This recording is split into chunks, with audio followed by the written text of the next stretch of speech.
Level 1. Scrapyard Cadet. The air tastes like rust. Not because of the machines, because of the factory surrounding the junkyard. You're 12 years old, driving a salvaged cargo loader that should have been melted down years ago. The seat is split open.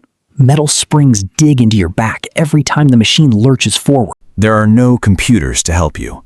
No stabilizers. No safety systems. Just 2 worn control levers wrapped in old electrical tape. You learn to keep 15 tons of steel balanced by sound alone. Every gearbox has its own noise. Every vibration means something. One mistake doesn't damage the machine. It crushes the people working beneath it. The older operators never tell you what you're doing wrong. They simply stand nearby, smoking cheap cigarettes, waiting to see whether you'll panic. You never do. By the end of your first year, the smell of burnt oil no longer bothers you. It smells normal. One afternoon, a government inspector walks across the yard, taps the side of your loader with his boot, and quietly tells your supervisor that you've been selected for the Defense Academy lottery. Nobody congratulates you. You climb out of the cockpit, wipe the grease off your hands, and leave the junkyard without saying goodbye. Level 2. Conscript Recruit. The academy smells of cold concrete and floor wax. They strip your clothes, give you a gray uniform, and assign you a number. You are no longer a person. You are property of the state. Your training unit is an old infantry rig. It moves with a heavy, violent jerk. Every step shudders through your spine, leaving your teeth aching by noon. The simulator isn't a game. It is a pitch-black box that spins until you vomit. Then they fill it with synthetic smoke and tell you to find the emergency release valve in the dark. You spend 16 hours a day inside that box. Your shoulders are permanently black and blue from the cockpit harness. In the barracks, the boy in the bunk next to you cries every night. He keeps a small, wrinkled photograph of his family hidden under his mattress. 3 weeks later, his bed is stripped bare. He failed the neural reflex test. They didn't send him home. They sent him to a supply depot to count ration boxes for the rest of his life. You don't ask about him. You just study the technical manuals until the lights go out. On your 18th birthday, the chief medic orders you to lie face down on a cold metal table. You feel the sting of the local anesthetic, followed by the dull, horrific pressure of a drill boring into the base of your skull. He plugs in the first interface port, wipes the blood from your neck, and tells you to stand up. You don't blink. Level 3. Frontline Vanguard. The drop pod feels like a falling elevator with the cables cut. You are 19 years old, sitting in absolute darkness, listening to the outer hull melt as you scream through the upper atmosphere. The brakes kick in with a force that cracks 2 of your ribs against the safety frame. The hatch blows. The freezing mountain wind hits your face. Your radio is instantly flooded with static and screaming. Someone 3 miles away is begging for a mechanic because his leg servo frozen on impact. You don't see the enemy. You only see red warning lights flashing on your glass monitor.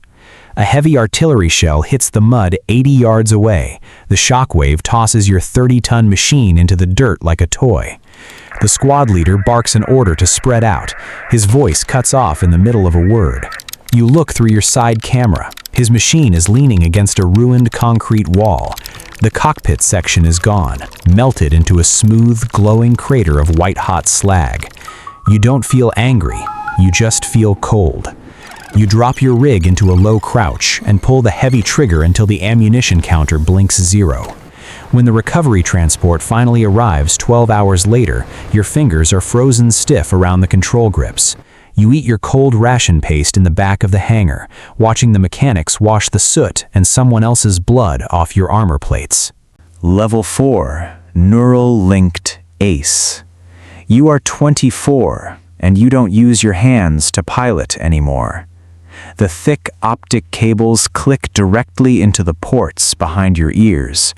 Your human eyes go completely dark. Your consciousness expands. Suddenly, the 80-ton war machine is your body. You feel the freezing rain hitting the radar dishes on your shoulders. You feel the steady, terrifying heat of the fusion reactor burning between your shoulder blades. But the connection goes both ways. When a kinetic slug tears through your left shield arm, your brain registers the impact as a blinding, agonizing physical pain. Your real flesh and blood arm violently spasms inside the capsule. You live on a strict diet of nerve blockers and anti-seizure medication. When you are unplugged, your hands shake so badly you can't carry a cup of water across the room without spilling it. The new recruits stop talking when you walk into the mess hall. They stare at the victory tally marks painted on your hull with absolute awe. You look at their clean uniforms and realize you can no longer remember the color of your mother's eyes, but you can remember the exact energy signature of every weapon that ever tried to kill you. Your commander calls you into the office. They're moving you to the front-line vanguard, a bigger machine, a higher sync rate, a faster way to die. Level 5, Squad Commander. The sky is a permanent shade of bruised purple from the orbital shelling. You are 27 years old, but you walk with a heavy, permanent limp. Your neural dampeners are failing. You sit in a damp bunker looking at 5 young pilots. They are fresh from the academy. The oldest is 21. They look at you like you have all the answers. You don't give them a speech about heroism. You don't tell them they're going to make it home. You simply tell them to keep their engine heat low, so the tracking missiles don't lock onto their cockpits. The operation is a slow, miserable crawl through deep mud and concrete ruins. An hour in, the 3rd mech in your line takes a heavy railgun slug straight through the viewport. There is no explosion, just a sudden, sickening splash of red against the glass before the machine collapses forward into the muck. "Keep moving," you say into the radio. Your voice is completely flat. No anger, no sorrow, just empty. You use the smoking wreckage of his machine as a shield to advance your line another 50 yards. By midnight, the objective is secured. Only 2 mechs are left standing behind you. A 19-year-old pilot is sobbing over the open channel, screaming for a medical team that isn't coming. You turn off your radio. You lean your head against the frozen metal bulkhead of your seat, and you wait for the fuel trucks to arrive. Level 6, Long Service Veteran. Your contract expired 2 years ago, but there is no one left to replace you. You are 31. Your medical file says your nervous system is 70% degraded from continuous neural exposure. Your neck ports are permanently swollen and bleeding. You can't sleep for more than 2 hours without dreaming that you are suffocating inside a buried cockpit. The city beneath your hangar is completely dead. The civilians were evacuated into the deep underground complexes months ago. The mechanic doesn't say a word as he plugs the cables into your skull. He simply pats your leg armor and walks away. You don't feel the rush of power anymore. You just feel the heavy, exhausted ache of a machine that has been patched up too many times. You walk out into the empty, quiet streets. The tarmac cracks under your massive weight. The enemy vanguard appears over the ridge. Your automated targeting system breaks down in the first 5 seconds of the firefight. You don't panic. You drop your heavy shield, switch to raw manual override, and rely entirely on the muscle memory you built 20 years ago in the scrapyard. Your left leg actuator snaps. You were forced to lean your entire machine against a crumbling brick wall just to stay upright. You keep firing, one shell at a time. The monitor goes completely black.